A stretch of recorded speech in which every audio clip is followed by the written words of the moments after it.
성경 말씀 마가복음 1장 8절입니다.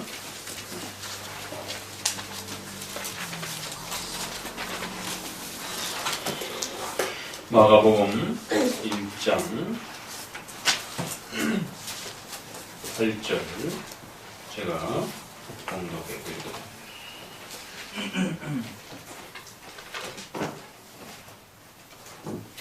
나는 너희에게 물로 세례를 주었거니와 그는 성령으로 너희에게 세례를 주시리라. 아멘. 마가복음 서두에서는 복음의 본질과 핵심을 가장 정확하게 또 가장 깊게 우리에게 소개해 주고 있다라고 말씀을 드렸습니다. 지난번 설교를 통해서는 이 복음의 핵심은 바로 죄사함에 있는 것이고 바로 그 죄사함을 우리가 바르게 이해하기 위해서는 죄가 무엇인지 바로 그 죄에 대한 올바른 이해와 왜 우리가 죄인인지 또 믿는 자로서 끊임없이 하나님 앞에 이 죄와 왜 또 싸워가야 하는지에 대해서 성화적인 그러한 죄의 또 이러한 싸움들을 우리가 어떻게 또 이해해야 하는지들을 또 살펴보았습니다. 소요리문답 14문에 죄는 무엇입니까? 꼭 외우셔야 됩니다. 죄는 하나님의 말씀을 순종하는 것에 부족한 것이나 어기는 것. 하나님의 말씀을 거역하고 하나님의 말씀을 따라 살지 않는 것이 죄다. 바로 불법이 죄다. 죄의 정의가 바로 하나님의 말씀에 불순종하는 것. 그렇게 정의를 내리고 바로 그 죄는 선악과를 먹지 말라 했던 그 하나님의 명령을 최초로 어긴 바로 그 불법으로부터 시작되어진 바로 그러한 죄의 모습을 성경은 우리에게 소개하고 있다라고 해서 그걸 우리가 통상 원죄다라고 이렇게 말씀을 드렸습니다. 아담으로부터 시작된 첫 범죄. 바로 그 원죄는 죄의 근원적 뿌리가 되는 것이고 그 죄로 인해서 수많은 이제 후손들이 함께 동일하게 그 원죄를 짊어지고 악한 또 삶 속에서 일어나는 수많은 생활적인 죄들을 또 쏟아낸다라고 말씀을 드렸습니다. 그래서 원죄와 자범죄라고 하는 죄의 종류가 또 나오게 되고 그렇기 때문에 생활죄보다는 우리가 좀 더 관심을 가져야 되는 것은 바로 원죄라고 하는 우리가 죄사함을 받는다라고 하는 것은 결국 그 원죄를 사함받아야 나머지 생활죄에 대한 부분들은 그 다음으로 따라붙는 것임을 알게 되는 것입니다. 그래서 죄사함이란 좀 더 본질적으로 원죄를 용서받고 또 제거를 받는 것입니다. 그럼 원죄란 무엇인가? 바로 아담이 인류의 대표자가 되어서 모든 인류를 대표하여 하나님의 말씀을 지키느냐 못 지키느냐에 대한 그러한 언약적 관계 속에서 하나님의 말씀을 어긴 불법이었기 때문에 하나님의 말씀을 어겼을 땐 반드시 영원한 심판과 죽음이라고 하는 형벌이 있을 것이다라고 하는 하나님의 정죄가 따라 붙을 것이다라고 하는 그러한 언약적 관계 속에서 맺어진 그러한 약속이었던 것입니다. 잘 지키면 영생이지만 그걸 지키지 않으면 영원히 정죄를 받아 죽음의 형벌을 받게 될 것이다라고 하는 그러한 약속이 있었던 말씀이었던 겁니다. 그래서 아담의 그 첫 범죄는 정죄라고 하는 원죄의 본질적인 그 핵심을 내용인 죄책이라고 하는 바로 하나님 앞에서의 무서운 저주라고 하는 정죄를 받게 되는 것입니다. 그것이 바로 원죄의 핵심적 내용인 겁니다. 아담이 처음으로 범죄했다라고 하는 그런 면에서 원죄이고 역사적으로도 첫 스타트라고 하는 의미에서도 원죄이고 또 그가 인류의 모든 후손들의 대표가 되어서 전 인류를 대표하여 하나님 앞에 약속을 지키느냐 못 지키느냐 그래서 그가 약속을 못 지킴으로 인하여 모든 인류의 후손이 모두가 함께 다 하나님 앞에 무서운 정죄의 형벌을 받는다라고 하는 그런 차원에서도 죄의 본질과 근원이다라고 하는 의미에서도 원죄라고 말하는 것입니다. 바로 그 원죄는 죄책과 정죄를 담고 있다는 겁니다. 죄에 대한 책임. 우리 모두는 우리가 지은 범죄는 아니지만 아담의 후손으로 태어났기 때문에 아담은 우리의 인류의 대표로 그 모든 죄에 대한 책임을 짊어지고 하나님 앞에 섰던 것입니다. 그래서 그가 죄를 지음으로 인하여 모든 인류 후손들이 다 함께 그 죄에 대한 책임을 함께 짊어지는 것입니다. 바로 원죄란 하나님으로부터 저주의 정죄를 받는 그 책임을 함께 짊어지는 것입니다. 그래서 원죄 안에는 정죄가 바로 죄책이라고 하는 이 정죄가 가장 중요한 핵심 내용인 것입니다. 정죄를 받게 되면 당연히 인간은 본성의 부패함과 더러움과 오염의 열매를 맺게 되는 것입니다.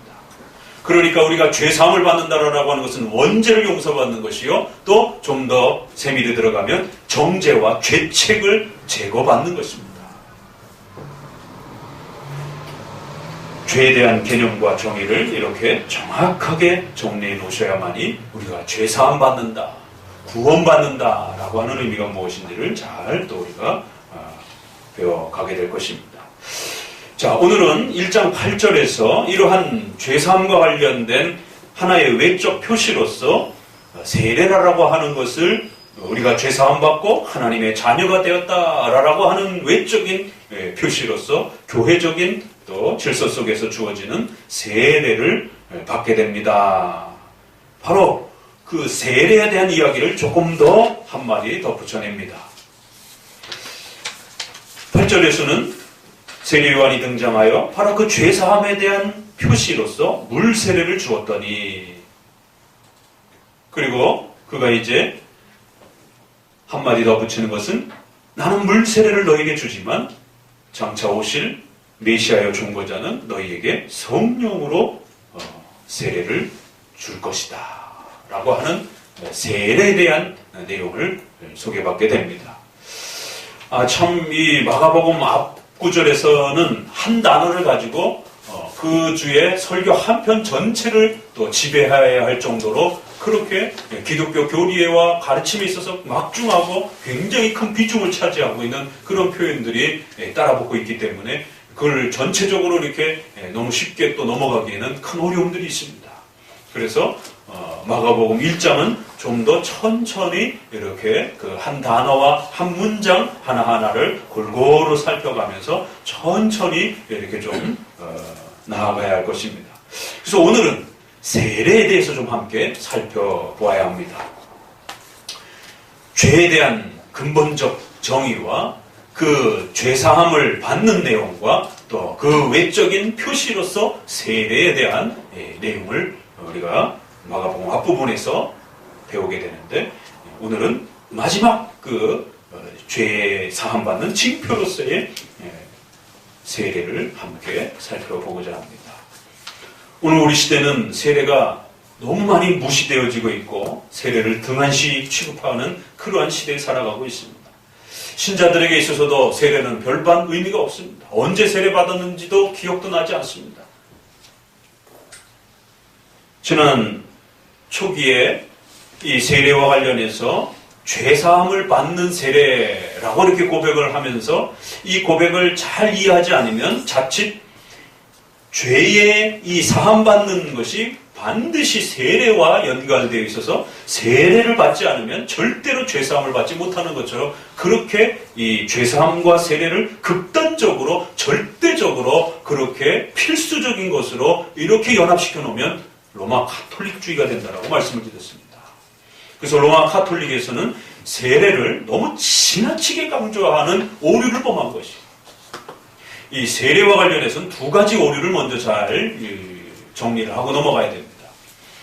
로마 가톨릭은 세례를 받지 않으면 절대로 구원받을 수 없다라고까지 이렇게 죄사함과 세례를 절대적 필연적으로 필수적으로 연결되어 있는 것처럼 해석을 했고, 그렇기 때문에 세례를 주는 신부와 교황과 사제들의 권위가 막강해져 갔는 것입니다.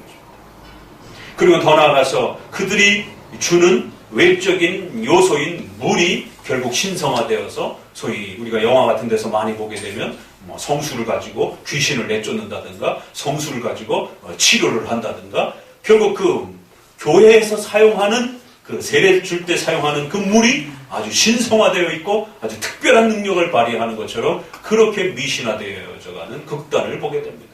오늘 우리 시대에도 한국교회에도 결국 수많은 목회자와 이러한 또 기도원 원장들을 통하여 안수받은 그러한 특별한 물이다라고 해서 병 고침을 받게 하는 그러한 특별한 어떤 기능과 능력을 가진 물처럼 그 물을 신성시하는 그런 샤머니즘과 미신적인 그런 행동들이 있었던 것을 보게 됩니다. 세례와 제사함을 너무 지나치게 밀접하게 절대적으로 붙어있는 것처럼 이렇게 강조하여도 문제가 발생이 됩니다. 반대로 오늘 우리는 이제 물세례와 성령으로의 세례. 그런데 이제 우리가 이 세례와 관련해서 좀 고민하면서 또 살펴봐야 되는 것은 회개의 세례라는 표현이 앞부분에서 이미 한번 나왔습니다. 그런데 오늘 갑자기 느닷없이 또 물세례, 또 성령으로의 세례.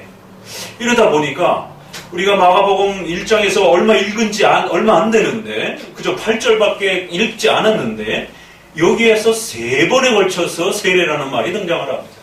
그리고는 그 세례 앞에 같이 따라붙는 회개의 세례, 물세례, 성령으로의 세례. 그럼 도대체 기독교인들은 세례를 이렇게 많이 받나요? 뭔 세례가 이렇게 많은가요? 자, 죄사함의 이러한 증거로서의 세례, 외적 세례를 가톨릭처럼 지나치게 밀접하게 연결을 시켜둔 문제지만 성경을 읽다 보면 다양한 세례들이 등장을 합니다. 그러다 보니까 마치 어떤 세례는 능력이 없는 세례이고 어떤 세례는 굉장히 아주 탁월한 어떤 능력을 주는 그러한 등급이 있는 세례인 것처럼 어떤 종류가 있는 것처럼 어떤 그 등급의 난이도를 가지고 어떤 질적인 차이를 가지고 있는 그런 세례인 것처럼 그렇게 성도들에게 오해케 만들고 결국 높은 등급으로 올라가는 그 세례를 얻기 위해서 뭔가 또 새로운 시도를 해야 된다라고 하면서 결국 최고의 세례를 받아야 된다라고 하는 이런 식의 결국 주장. 결국에는 물세례를 등한시하게 됩니다. 그러니까 한쪽에서는 물세례를 너무 지나치 여기어서 그 물까지 신성시 되어지는 이런 오류가 있었다라면 반대로 회개의 세례, 물세례는 아주 초보적인 세례인 것이고 결국 성령으로의 세례. 이제 뒤에 사도행전과 다른 이제 또 성경들로 가게 되면 성령 세례라고 또 단어가 이렇게 현대 교회에 와서는 이 성령으로 세례라고 하는 이 표현을 갖다가 아예 성령 세례라고 하는 명사 형태로 아예 구축을 시켜가지고 어떤 또 다른 신비 체험을 성도들에게 주는 그런 특별한 높은 단계의 성령 세례가 있는 것처럼 그래서 물 세례는 아주 수준이 떨어지는 것이고 결국 성도들은 최고의 신비 체험을 경험하는 성령 세례라고 하는 이런 세계 속으로 들어가야만이 자신의 구원도 또 신앙의 그러한 능력도 확보하는 것인 것처럼 그렇게 물세례를 등한시 여기는 그런 또 운동들이 있었습니다. 한편으로는 물세례를 너무 미신화시키는 어떤 형태가 문제라면 한쪽으로는 물세례와 성령세례를 구별시키고 쪼개고 그것이 마치 둘이 다른 것처럼 그렇게 성도들에게 이해하게 만들어서 결국 물세례는 가치가 없고 성령세례라고 하는 더 높고 특별한 이러한 세례를 받아야만 하는 것처럼 그렇게 성도들에게 강조하면서 결국 기독교의 교회적 질서를 통해서 지켜왔던 물세례의 의미와 가치와 그 중요함들을 완전히 짓밟아버리고 그리고는 출처를 알 수 없는 그러한 독특한 이상한 성령 세례라고 하는 운동을 펼치는 이것을 우리가 오늘날 신사도 운동이라고도 또 그렇게 다른 말로 표현할 수 있는 것입니다. 그리고는 그 성령 세례의 외적 증거로서 사도행전에서 나타나는 방언과 또 축기, 귀신을 쫓아내고 또 환상을 보고 또 예언을 하고 미래를 예언하는 이러한 여러 가지의 이 열매들을 성령 세례의 직접적인 그러한 열매로 증거로 이야기하면서 성령 세례의 징표로 얘기를 하면서 결국 이런 환상과 죽기와 방언과 질병을 치료받는 이러한 능력을 경험하지 않으면 마치 성령의 능력을 받지 않는 것처럼, 마치 구원을 받지 못한 것처럼 그렇게 또 극단적 신비주의로 이끌어가는 그런 오류들이 한국교회와 전 세계를 어지럽혔습니다. 참 기독교 세례 하나 이해하는데도 이렇게 수많은 혼란과 어지러움이 있는 것을 우리는 보게 됩니다. 오늘 본문에서는 물 세례와 성령 세례라고 하는 이 독특한 죄사함의 징표인 이 두 가지의 세례가 앞서서 소개되었던 외계의 세례라고 하는 것까지 합쳐서 세 개의 이 세례가 같은 건가 다른 건가에 대해서 우리는 또 고민하시면서 도대체 이 세례란 기독교인들에게 있어서 무엇인가를 함께 또 배워가야 합니다. 먼저는 이 회개의 세례와 물 세례와 성령 세례가 말씀드린 것처럼 도대체 이게 어떻게 서로 다르고 만약에 어떻게 같은 것인가에 대한 부분들을 함께 보셔야 됩니다. 이걸 다르다라고 해도 문제가 되고 이걸 온전히 똑같다라고 해도 문제가 발생이 됩니다. 그러니까 어려운 것이죠. 이제 우리는 이 부분에서는 로마 카톨릭보다는 신비주의와 좀 더 많이 부딪히게 되고 오늘 우리 시대의 성령 세례를 주장하면서 신사도 운동과 신비적인 샤머니즘으로 그렇게 추구하는 이러한 오순절파 계통의 이러한 성령 세례와 좀 더 구별하면서 마가복음의 본문을 우리의 성경적인 그러면 성령으로의 세례는 과연 무엇인가에 대해서 고민해 보셔야 됩니다. 그럼 오순절자들이 왜 이 성령 세례를 그렇게 변질하고 곡해했는가 하면 성경을 읽다 보니까 마가복음만 봐도 이렇게 세례가 여러 가지가 나오고 사도행전을 보게 되면 또 그 성령 세례의 외적 징표로서 방언과 치유와 죽기와 이러한 환상에 대한 부분들이 사도행전에 나오고 있습니다. 실제적으로. 그러다 보니까 이러한 그 세례의 차이가 있고 세례가 발전해가는 것이구나. 그래서 뒤쪽에 있는 세례가 훨씬 더 뛰어난 세례이구나. 라고 이렇게 각각의 세례를 전부 다 다른 것으로 해석했고 그리고 마지막 세례가 가장 훌륭한 것처럼 그렇게 강조를 한 데서 문제가 발생이 됩니다. 그러니까 오순절파의 문제는 이 성경에서 분명히 세례가 여러 형태로 소개가 됩니다. 벌써 세계받고 사도행전에서는 세례의 징표로서 여러 가지 열매들을 표현할 때 그냥 그것도 성령을 받았다 이렇게 표현해요. 그리고 성령으로 세례를 받았다라고 표현을 합니다. 그러니까 방언이나 또 축기라든가 병치료라든가 환상과 이런 독특한 신비 경험을 한 것을 그냥 성령 세례 받았다라고 이렇게 표현을 해요. 성령으로 세례를 받고 성령을 부음받았다, 성령을 임하셨다 이렇게 표현한단 말이에요. 그러니까 이것이 세례의 성령으로의 세례를 받은 것을 말하는 것인지 그 성령으로 세례받은 것에 대한 표시와 열매를 말하는 것인지 문맥을 잘 구별해보지 않으면 마치 이게 다 다른 세례인 것처럼 이렇게 보여줄 수 있어요. 자, 거기다 우리는 또 하나 덧붙여봐야 되는 게 이 세례의 기초가 되는 요한의 세례. 요한이 등장을 해서 세례 주는 것이 물세례입니다. 그러나 이 물세례에는 두 가지가 있습니다. 나중에 제자들과 예수님의 이름으로 세례를 받는 그 물세례까지 포함하면 물세례는 또 두 가지가 있는 겁니다. 그래서 세례 요한의 제자들과 예수님의 제자들이 나중에 이 세례 주는 것 갖고 싸우게 되고 고린도서에서 보게 되면 누구로부터 어떤 사도로부터 세례를 받았느냐가 엄청난 싸움이 되고 누구에게 받은 세례가 훨씬 더 능력 있고 권능이 있느냐를 가지고 옥신각신하면서 아볼로파요, 게바파요, 바울파요 누구로부터 세례 받았는 게 더 능력이 있는 것이냐라고 하는 예수님과 제자들에 의한 물세례. 그럼 벌써 5개가 되죠. 거기다가 이 모든 세례의 기초와 앞에 있는 구약의 세례. 그럼 뭡니까? 할례. 신약의 세례는 구약의 할례가 옮겨진 것입니다. 그렇기 때문에 우리는 구약의 또 할례도 살펴봐야 되는 것이죠. 그러면 6개. 그런데 이 구약의 할례에서 신약의 세례요한이 등장하면서 물세례를 말하는 가정 속에는 왜 갑자기 할례에서 물세례로 바뀌는가? 그러면 예수님이 등장하고 제자들이 등장하던 그 시점에는 그러면 할례 외에 또 뭔가 있었는가? 갑자기 요한은 느닷없이 등장을 해갖고 물세례를 줍니다. 그러면 유대인들에게 있어서 이건 굉장히 낯선 겁니다. 유대인들에게 있어서는 할례를 받아야 되는 것이지 이런 어떤 물세례를 받는 것이 유대인의 법에는 적절하지가 않습니다.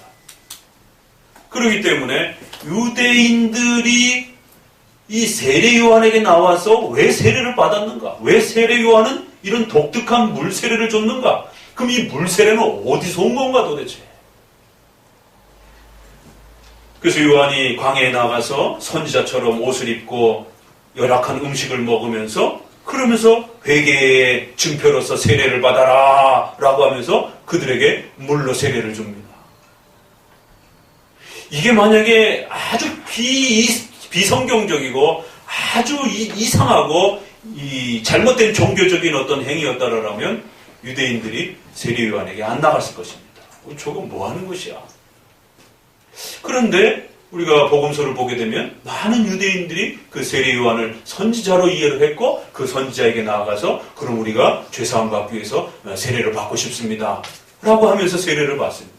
그러니까 유대인들에게 있어서 할례를 받았음에도 불구하고 세례를 통해서 뭔가 다시 그 세례 요한이 가르쳤던 죄사함이라고 하는 회개하는 그런 이 죄와 관련된 이러한 회개의 증표로서의 세례들을 받고 싶어 했다는 것을 보게 됩니다.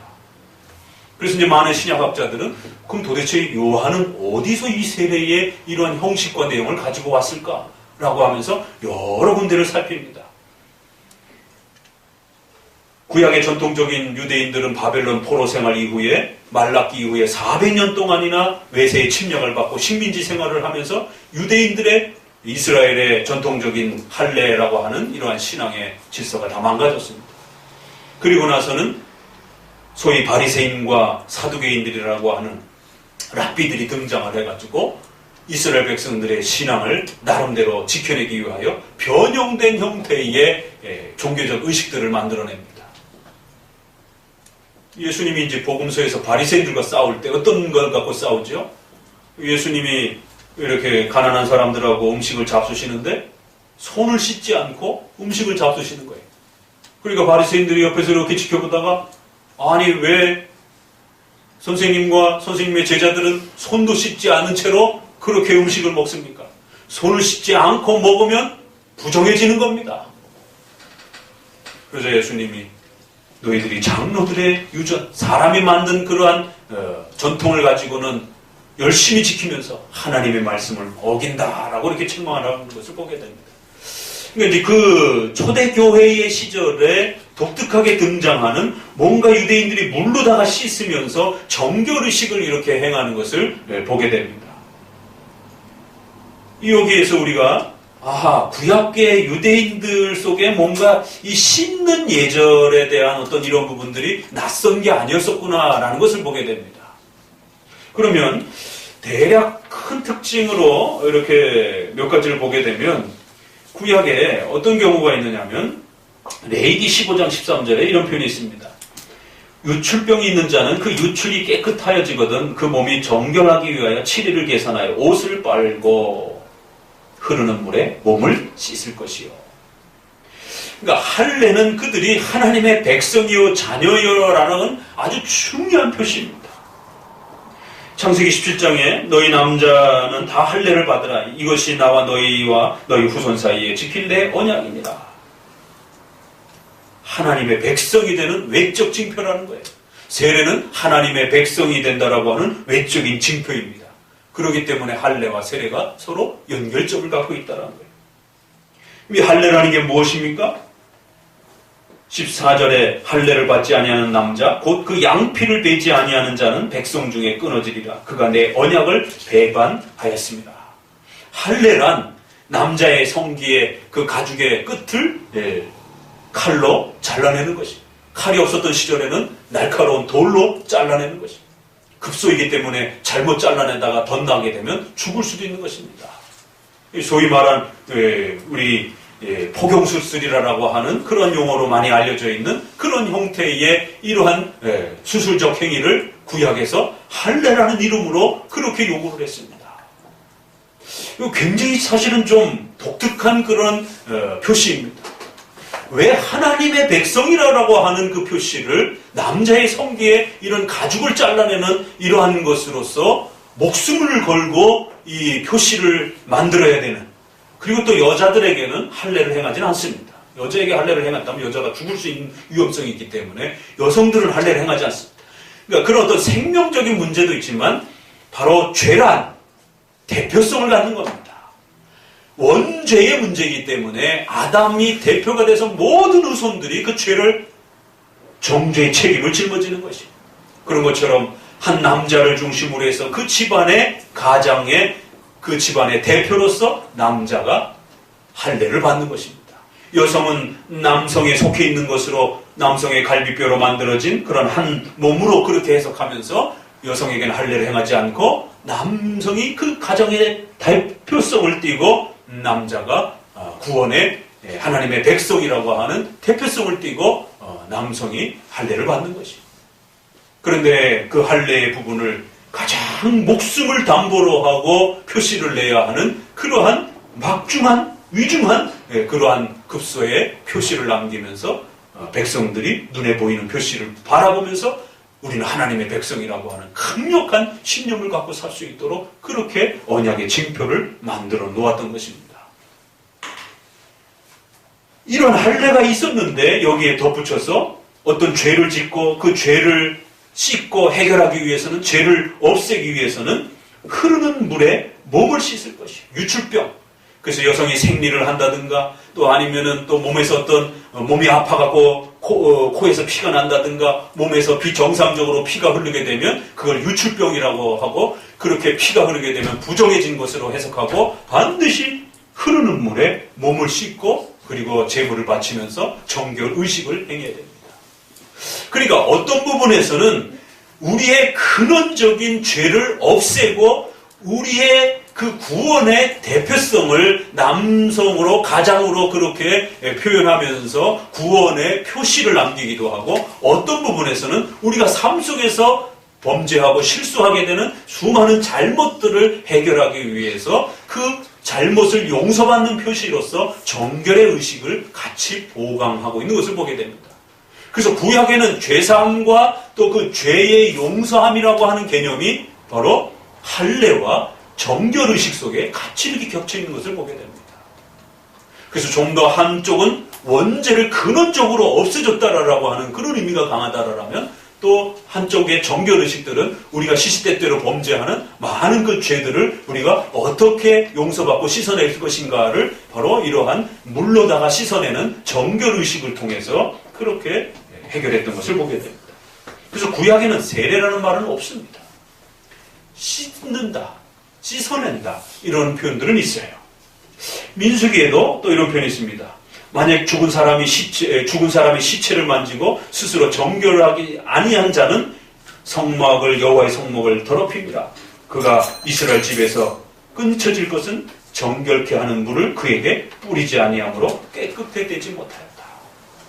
혹시라도 부모님이 돌아가신다든가 가족 중에 또 전쟁 중에 죽은 사람을 만지게 되면 부정해진 거고 더러워진 거고, 그렇기 때문에 반드시 제사나 예배 드리러 올 때는 정결의식을 행해서 그 죄악들을, 더러움들을 씻어내야 되는 하나의 상징적 행동을 했어야만 합니다. 정결케 하는 물을 그에게 뿌린다, 이런 표현이 있습니다. 씻는다라는 표현이 있고요.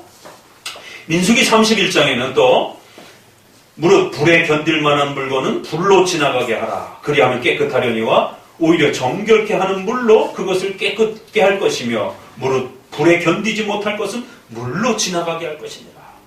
그래서 어떤 부분이 더러워집니다. 그러면 그 더러운 것을 불로다가 깨끗하게 하기도 하고, 때로는 불에다가 대면 타서 없어지는 것들은 물에다가 이렇게 씻는 행동들을 통해서 정결함의 이러한 표시를 드러내는 것을 보게 됩니다. 그러니까 구약에 분명히 물로다가 씻어서 정결하게 하는 그런 어떤 모습은 있었습니다. 그러나 세례의 이런 형태는 없었던 것이 결국 정결케 하는 이러한 일정 부분의 그러한 정결의식들이 후대로 넘어가면서 특별히 예수님이 등장하기 전 400년 동안에 이제 이스라엘의 이러한 신앙의 모습들이 망가진 이후에는 이것이 랍비와 또 이 바리새인들을 통해서는 손을 씻고 밥을 먹는 또 그 바리새인들 중에 좀 더 엄격하게 구약의 율법을 회복시키려고 하는 그러한 소수의 그런 그룹들이 또 등장을 합니다.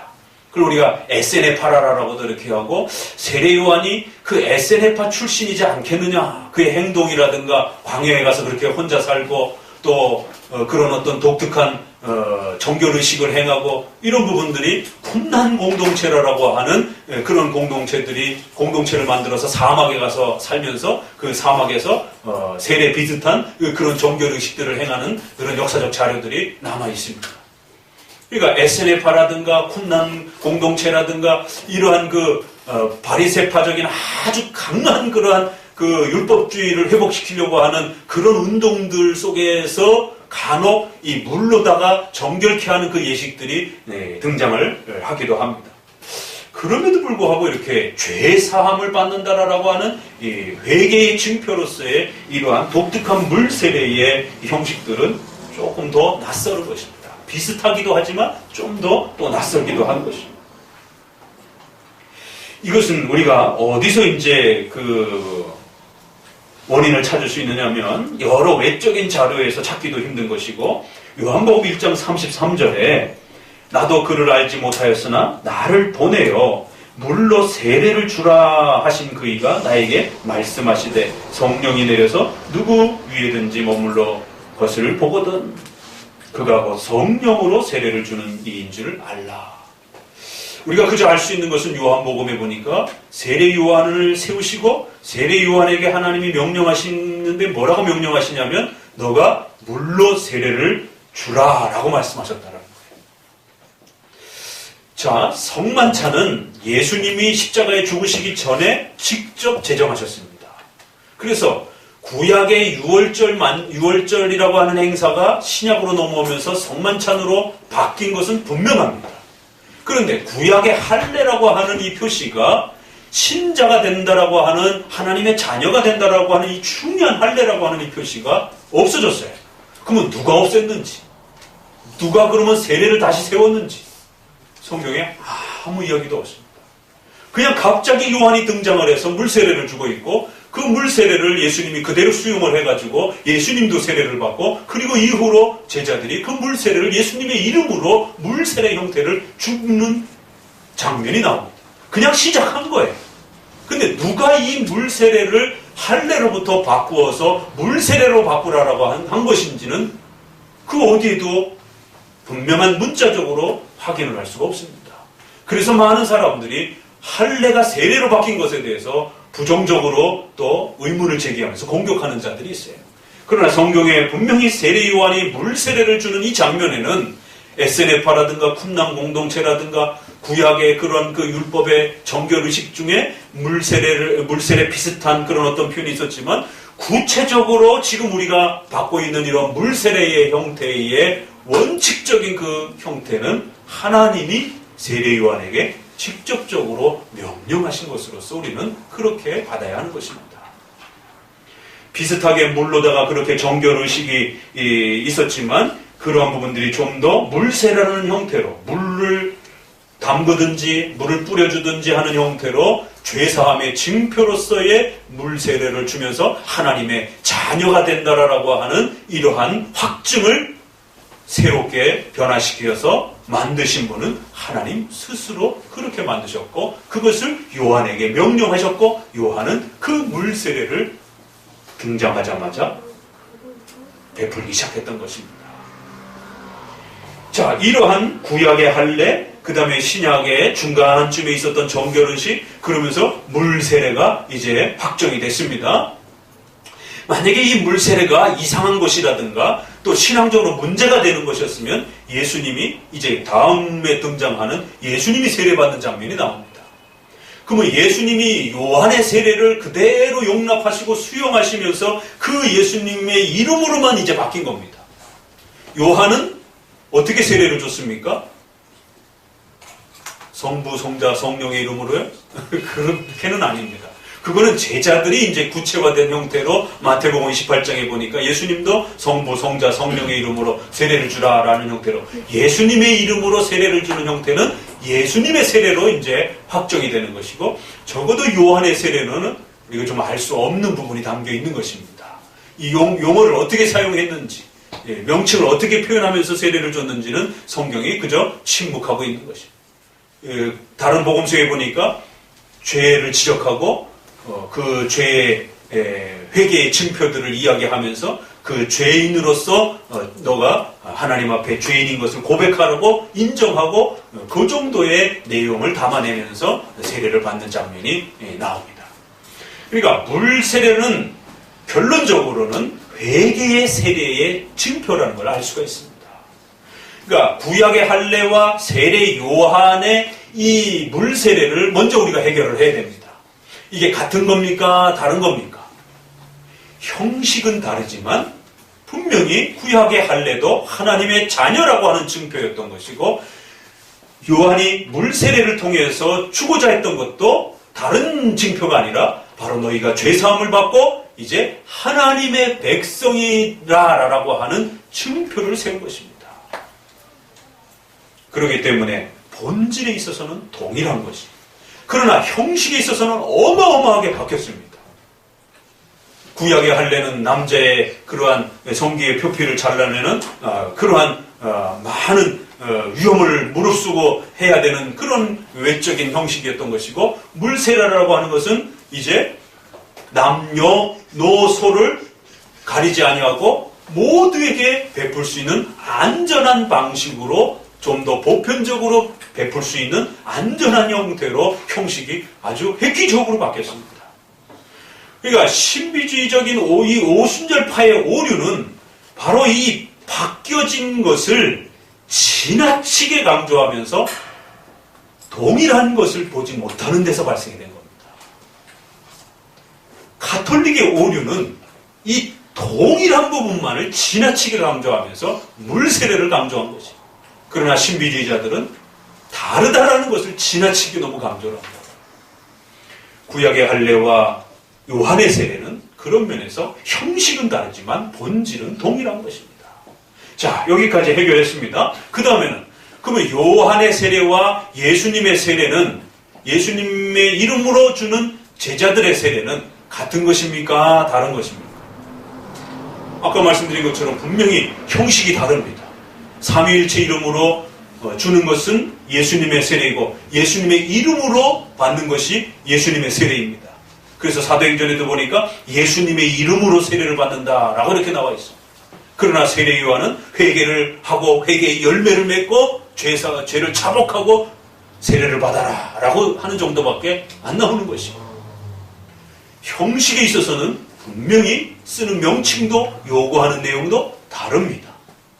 그러나 예수님이 다음 9절 10절에서 소개되는 것처럼 그 요한의 세례를 예수님이 스스로 나아가셔서 받으시는 것입니다.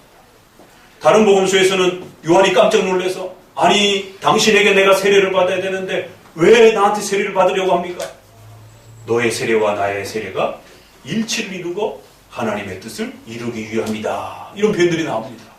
그래서 요한의 세례를 그것이 얼마나 가치 있고 그것이 하나님이 세운 것이다라고 하는 결국 하나님의 자녀의 증표로서 요한이 죄사함 받은 것에 대한 증표로서 그렇게 주었던 그 세례가 헛것이 아니었다라고 하는 그것을 예수님 스스로도 인정해 주시면서 예수님 스스로도 그 세례를 존중하시면서 받으시는 것을 보게 됩니다.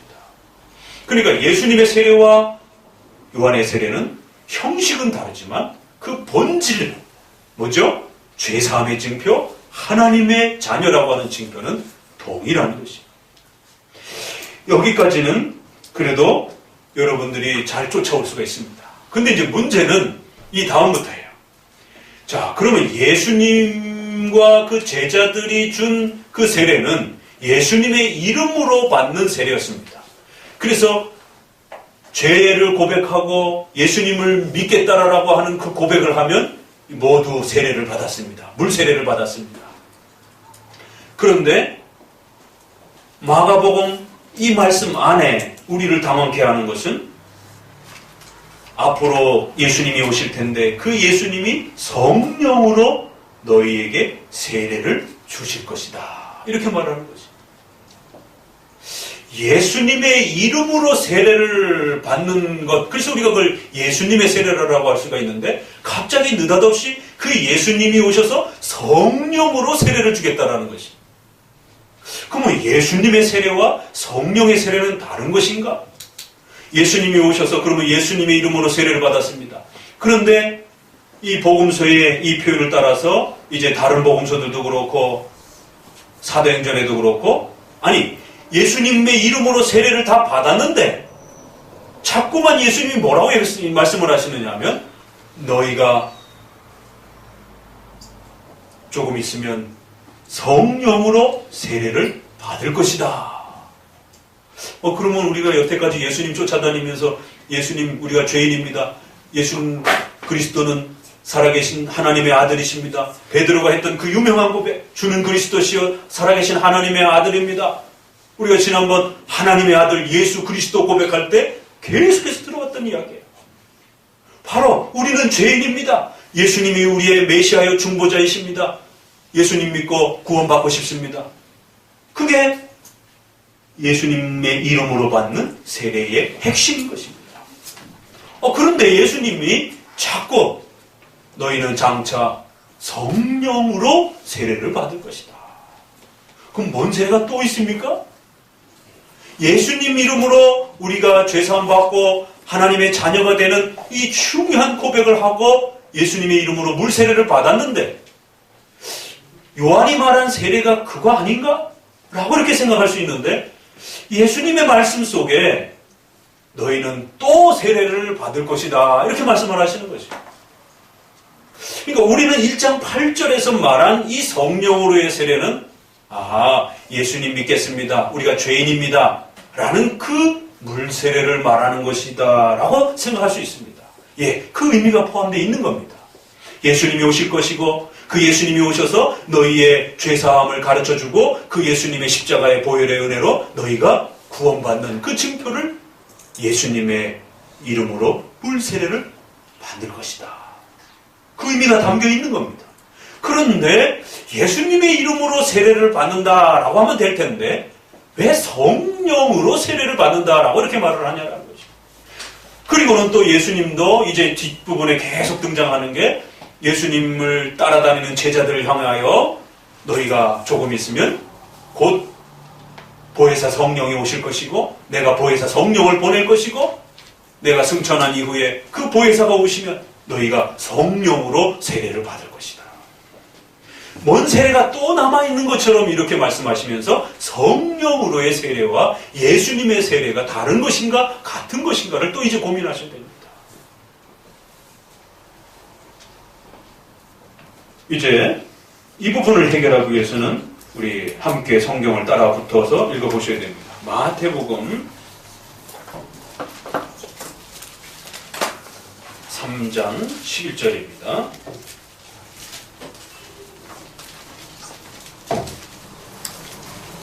마태복음 3장 11절을 같이 찾으시고 함께 읽어보도록 합니다. 마태복음 3장 11절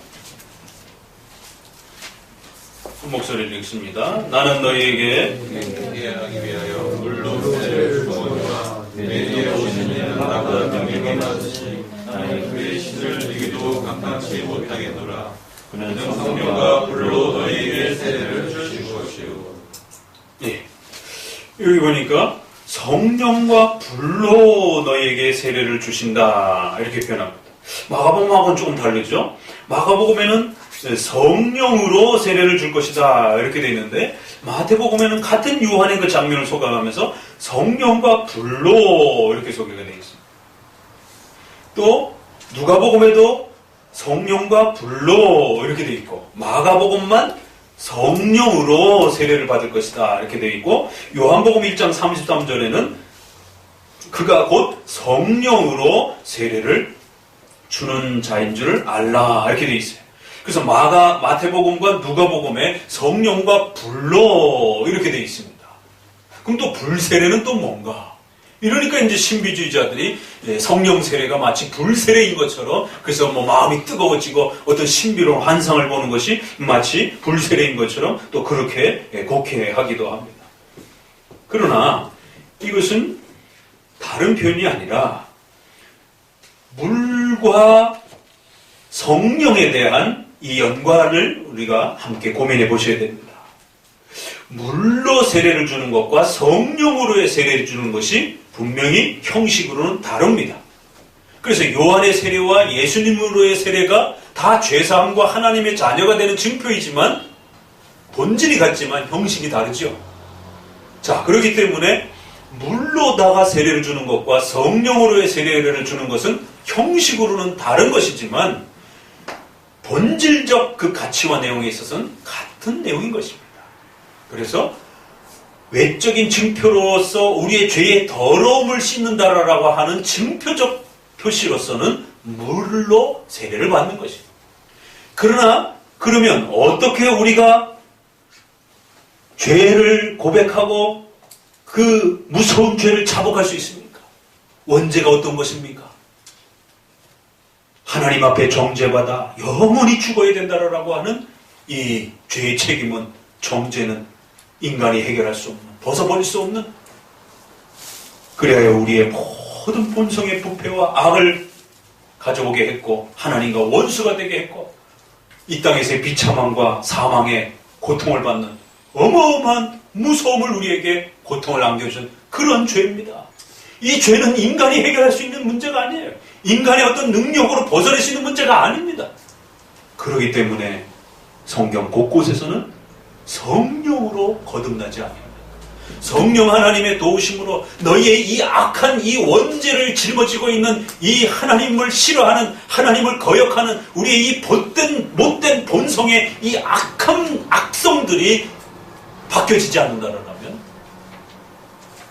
죄도 고백하지 않고 예수님을 찾지도 않는다.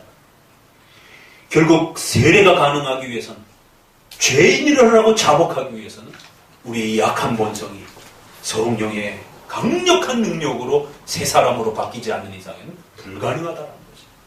그래서 성경 다른 곳곳에서는 바로 성령으로 거듭나지 않습니다. 성령의 도우심으로 우리의 이 죄악된 악한 우리의 이 마음이 바뀌어지지 않는다라면 우리는 하나님을 믿을 수도 없고 우리의 죄를 고백할 수도 없다라고 말을 합니다.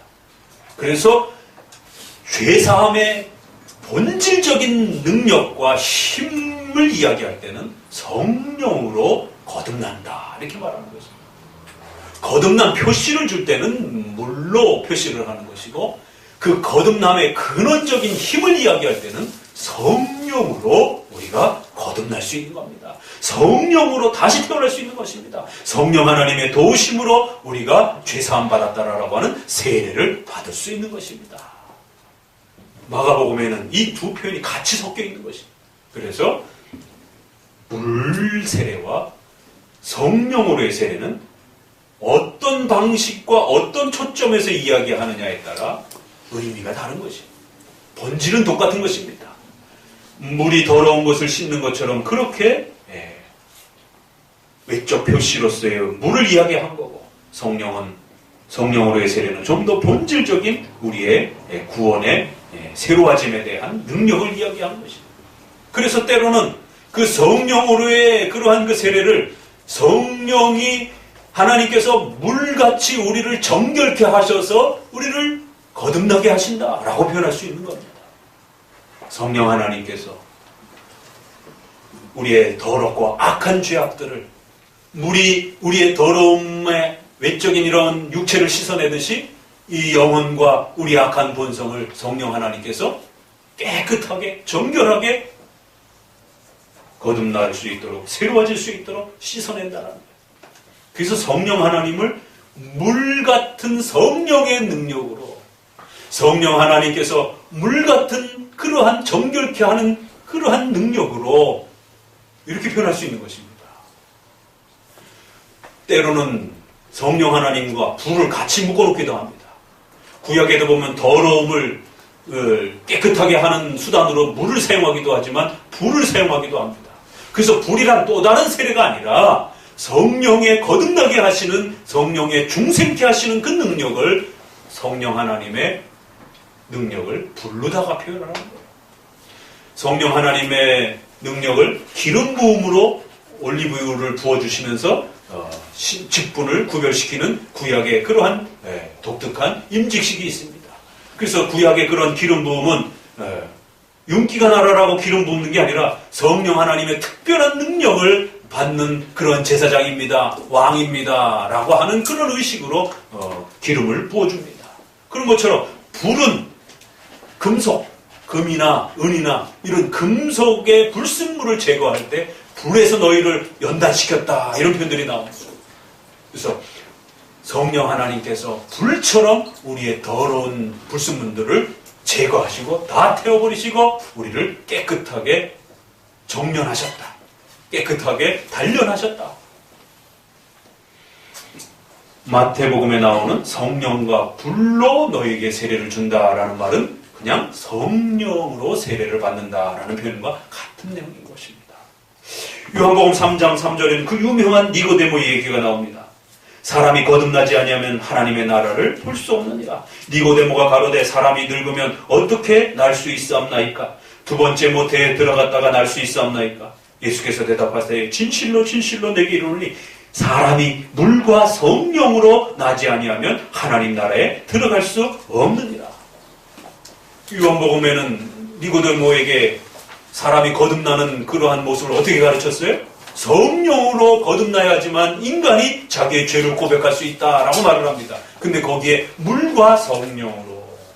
그러면 성령 하나님이 물을 사용합니까? 우리 악한 이 마음이 새 사람으로 바뀌어질 때 물을 먹어야 됩니까? 무슨 희한한 물을 먹어야 됩니까? 그런 뜻이 아닌 것이죠. 이것은 성령 하나님의 정결케 하시고 그 죄악된 우리의 마음을 제거하시고 죄악된 우리의 본성을 새롭게 하시는 성령의 정결케 하시는 그러한 사역들을 물에다가 비유적으로 상징적으로 이야기한 것이죠. 그래서 이것은 세례를 의미하기도 하고 또 성령의 정결케 하는 그러한 능력을 비유적으로 말을 하기도 하는 불과 성령으로 너희가 거듭나지 아니하면 절대로 불가능하다. 육으로 난 것이 육이요 성령으로 난 것은 영이다. 내가 거듭나야 하겠다는 말을 너가 기여기지 말라. 성령으로 난 사람은 다 이러하니라. 이처럼 성령으로 거듭난다라고 하는 표현을 쓸 때 성령과 불로, 물과 성령으로 이렇게 표현을 하는 것입니다. 자, 그렇기 때문에 4번에 걸쳐서 성령으로 세례를 받는다라고 하는 이 성령으로의 세례와 예수님의 세례는 형식은 다릅니다. 그렇죠? 예수님의 세례는 분명히 삼위일체 이름으로 주는 세례입니다. 그러나 성령의 세례는 좀 더 거듭나는 본질적인 원인과 힘을 성령의 은혜로, 능력으로 그렇게 표현을 하는 것입니다. 조금 더 차이가 있지만 본질적인 내용은 동일한 것이에요. 자, 그럼 마가복음에서 말하는 성령으로의 세례는 물 세례를 말하는 그 우리의 거듭남에 대한 근원적인 능력과 힘을 표현할 때 성령의 은혜와 능력으로 우리가 거듭나는 것을 강조하는 표현인 것을 알 수가 있습니다. 그러면 마지막으로 이제 우리가 해결해야 될 그 내용 중에 하나가 사도행전에 보게 되면 다양한 방언과 병치료와 귀신을 내쫓고 이런 소위 말해서 성령 세례에 성령으로 세례를 받았을 때 나타나는 희한한 어떤 현상들과 열매들은 그러면 같은 것인가 다른 것인가? 형식에 있어서는 다를 수 있습니다. 그러나 이 모든 것들은 결국 예수님을 믿는 자라는 것, 죄사함을 받은 자라는 것에 대한 하나의 모든 그 초점으로 다 같이 모아지는 것입니다. 그러면 왜 사도행전에는 그러한 희한한 역사들이 있고 오늘 우리 시대에는 일어나지 않습니까? 장로교에서는 바로 이 문제 때문에 오순절파와 분명한 선을 긋게 되는 것입니다. 오순절파는 그런 외적인 현상들이 반드시 성령으로의 세례 속에서 나타나야 된다라고 강조를 하는 것이고, 우리는 구약의 할례나 요한의 세례나 예수님의 세례나 또 성령으로의 세례나 또 성령으로의 세례의 열매들이나 모두가 다 무엇을 가리키는 거라고요? 회개의 세례, 죄사함의 증표. 악한 죄인이 새롭게 거듭나는 하나님의 자녀로 거듭나는 증표라는 것이에요. 그런데 그 외적인 증표가, 외적인 형식이 구약에서 신약으로 넘어오면서 바뀌기도 하고, 또 신약에서 아직 예수님이 오기 전 신약과 예수님이 오시고 난 다음의 신약에는 또 차이가 있는 겁니다. 그렇기 때문에 그 차이를 인정할 수밖에 없는 것이, 같은 것이지만 차이가 있을 수 있는 겁니다. 예수님이 오시고 난 다음엔 더 이상 요한의 세례를 받지 않습니다. 분명히 성경에 요한의 세례가 있습니다. 그럼에도 불구하고 우리는 더 이상 요한의 세례를 받지 않는 것이에요. 오늘 만약에 어떤 목사님이 요한의 세례 받아라라고 하면 큰일 나는 것입니다. 자, 요한의 세례 다음에 예수님의 세례와 제자들의 세례가 있습니다. 그런데도 예수님이 또 너희가 장차 보혜사를 통하여 성령의 세례를 받을 것이다 라고 이렇게 얘기를 합니다. 이 성령의 세례, 예수님이 또다시 약속하셨던 보혜사가 오시면서 받는 성령의 세례와 그 성령의 세례의 또 외적인 표시들은 우리가 또 다음 주에 사도행전과 연결해서 나누어서 또 보게 될 것입니다. 오늘은 이렇게 이 세례의 다양한 표현들이 왜 이렇게 다른가? 또 이 다양한 세례의 형식들은 본질과 내용에 있어서는 동일한 내용이다라고 하는 바로 이 부분을 먼저 짚고 넘어가는, 여기에 초점을 맞추고자 하는 것입니다. 예수님의 세례와 제자들의 세례는 장차 예수님이 승천하시고 난 다음에 주어지는 그러한 성령으로의 세례가 또 달라요. 그래서 마가복음에서 말하는 이 성령으로의 세례는 분명히 예수님이 주시는 죄사함의 증표인 물세례, 성령으로 거듭나는 그런 물세례를 말하는 것입니다. 그런데 예수님은 어느 시점에 가서는 너희가 내가 승천하고 난 다음에 성육신을 하고 오셔서 주는 물세례가 있지만, 예수님이 십자가에 죽으시고 못 박히고 난 부활한 이후에, 그리고 나서 승천하고 난 다음에 보혜사 성령을 다시 보내주실 것이고, 그 보혜사 성령이 다시 오시면서 너희에게 어마어마한 성령으로의 세례가 또 주어질 것이다. 분명히 또 다른 세례를 약속하고 계십니다. 그런 면에서는 분명히 시간적으로도 다르고 형식적으로도 달라요. 예수님 전의 요한과 예수님 시대의 시간적으로, 형식적으로 다른 것처럼 예수님과 제자들의 시대와, 그래서 예수님을 욕하고 예수님을 버리고 도망갔던 이러한 연약한 제자들, 이러한 제자들의 모습과 오순절 사도행전 2장에서 나타나는 어마어마한 모습으로 사도들이 바뀌어져가는 그런 모습 속에 세례는 분명히 50일 뒤에 예수님의 부활 뒤 50일이라고 하는 시간적 차이도 나고 또 형식적으로도 차이가 납니다. 그러나 이 모든 것들은 앞서서 말씀드린 것처럼 다른 게 아니고 형식이 달라진 것이고, 내용은 죄사함과 하나님의 자녀라라고 하는 이 본질을 확립하는 동일한 세례라는 것을 기억하셔야 됩니다. 자, 4개 봤습니다. 이 마지막 성령 세례와 성령으로의 이 세례에 대한 이 표현이 앞부분의 모든 내용과 같다라고 하는 것을 이제 마지막으로 한 번 더 살펴보면서 정리해보고자 합니다. 성령으로의 세례가 복음서에 4번에 그렇게 표현됐고, 불세례라는 형태로 약간 달라졌지만 같은 내용이었고, 자, 사도행전 1장 5절을 읽어봅니다. 바로 이 문제 때문에 그런 것입니다. 이것은 다음 주에 우리가 좀 더 살펴보고, 오늘은 그 기본적인 부분만 보도록 합니다. 사도행전 1장 5절입니다. 함께 읽어봅니다. 요한은 물로 세례를 베풀었으나 너희는 몇 날이 못되어 성령으로 세례를 받으리라 하셨느니라. 예. 예수님이 승천하시고 난 이후에 제자들이 모여서 기도하면서 예수님이 승천하시기 직전에 하셨던 말씀을 기억하면서 반드시 우리가 성령으로 세례를 다시 받는다. 그걸 기다려야 된다. 이렇게 하는 것이죠. 그럼 이 성령의 세례로 하는 마가복음의 성령의 세례는 같은 것이냐 다른 것이냐 이 문제를 해결하셔야 되는 것입니다. 형식상으로는 다르지만 내용적으로는 같다라는 것입니다. 그럼 왜 제자들은 이미 성령으로 세례를 받았는데 또 성령으로의 세례를 받자라고 하느냐라고 했을 때는 예수님이 오시기 전 구원의 역사와 예수님이 오셨을 때의 구원의 역사와 예수님이 오셨어도 아직 예수님이 십자가에 죽으시기 전까지는 인간의 죄 문제가 해결된 게 아닙니다.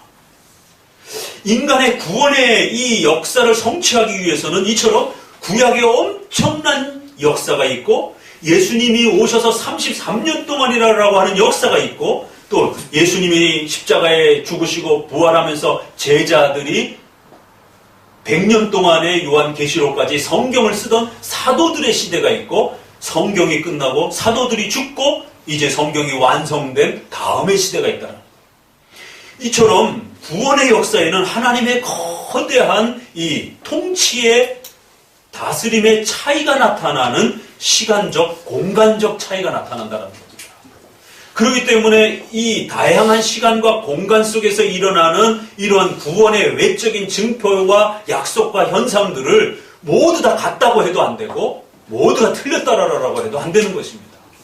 형식면에 있어서는 분명히 구약과 신약이 다르고 예수님이 오셨을 때와 죽으셨을 때가 다르고 또 그 예수님이 승천하셔서 사도들을 아직 남겨놓고 예수님의 뜻을 아직 완성하지 않으셨기 때문에 성경을 기록하던 사도들이 있던 시대와 또 우리 시대는 분명히 다르다는 겁니다. 이 차이점과 공통성을 구별하지 않고 무턱대고 성경에 있다라고 해서 그걸 마치 오늘 우리 시대에 재현할 수 있는 것처럼 그렇게 했다가는 큰일 납니다. 그럼 우리는 할례도 재현해야 되고 요한의 세례도 재현해야 되고 성령으로의 세례도 재현해야 되고 예수님의 세례도 재현해야 되고 수많은 세례를 다 복원시켜놔야 돼요. 사도행전에서는 예수님이 죽고 승천하신 다음에 뭔가를 아직 그 십자가의 죽으심과 부활로 아직 완성되지 않은 그러한 나머지가 또 남아있는 겁니다. 아직은.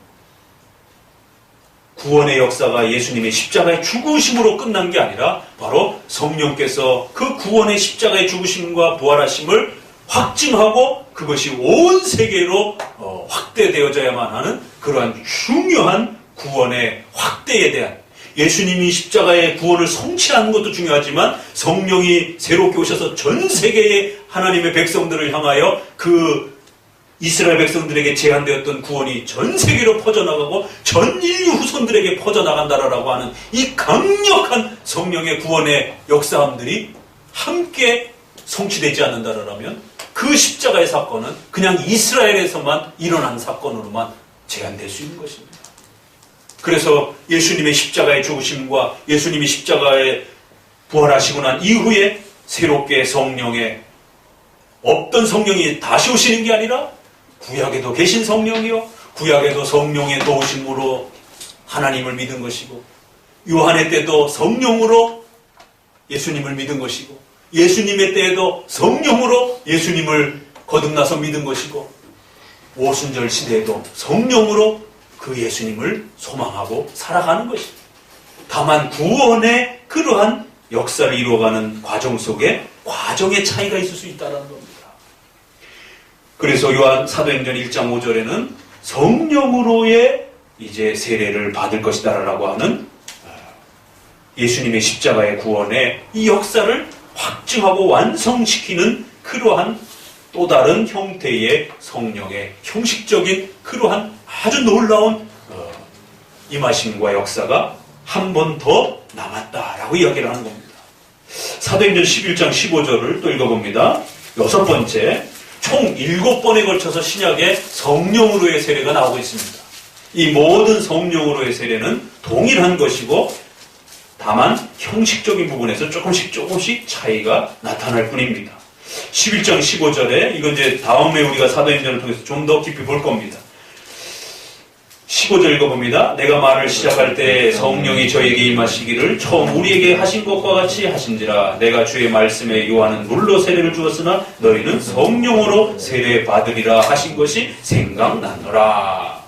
그러니까 여기도 이제 여기는 뒤를 돌아보면서 오순절의 성령의 역사도 일어났어요. 그리고 난 다음에 이제 되돌아보면서 너희가 우리가 처음 받았던 것처럼 성령으로 너희도 세례를 받는 이 일에 참여되어진 것이다. 이렇게 말합니다. 자, 고린도전서 12장 13절 마지막으로. 자, 오순절 시대가 이제 다 끝났습니다. 그리고 난 다음에 오순절 역사를 경험해보지 못했던 한참 후대의 고린도 교회의 성도들을 향해서는 조금 색다른 방식으로 성령 세례를 이야기합니다. 고린도전서 12장 13절입니다.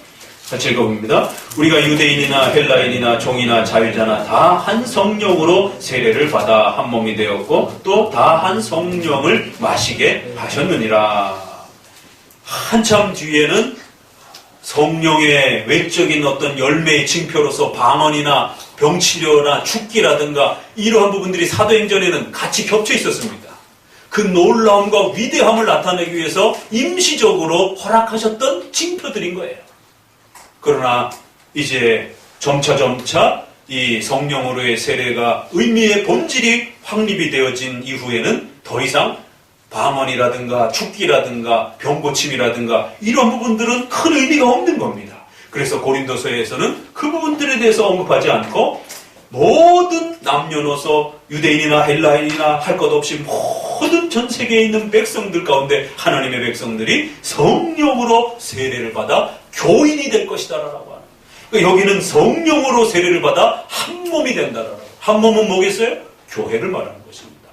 그러니까 성령으로의 세례는 어떤 그런 초자연적인 경험을 방언을 하고 병고침을 하고 이상한 어떤 신비 체험을 하는 게 목적이 아니라 바로 죄사함을 받고 예수님을 믿는 사람이라고 하는 고백을 통하여 교인이 되는 바로 중요한 외적 징표다라고 결론을 내리는 것입니다.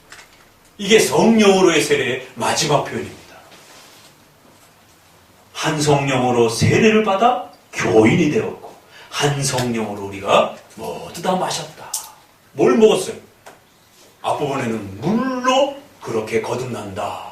여기는 성령을 마치 우리가 음료처럼 먹는 것처럼 또 이렇게 표현을 해서 성령으로 거듭나지 아니하면 이렇게 교회의 몸으로 절대로 들어올 수 없는 것이다 라고 결론을 맺고 있습니다. 오늘 상당히 어려운 부분을 함께 다루었습니다.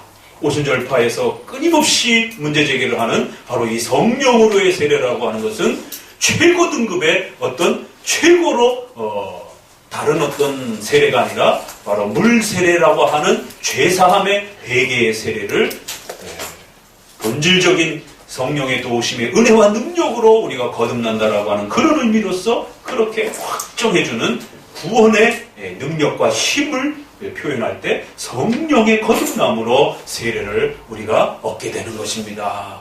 이렇게 표현한 것이지 이것이 마치 또 다른 신자를 만드는 제2, 제3의 어떤 능력 있는 신자를 만드는 그러한 특별한 세례가 아닌 것을 꼭 명심하셔야 됩니다.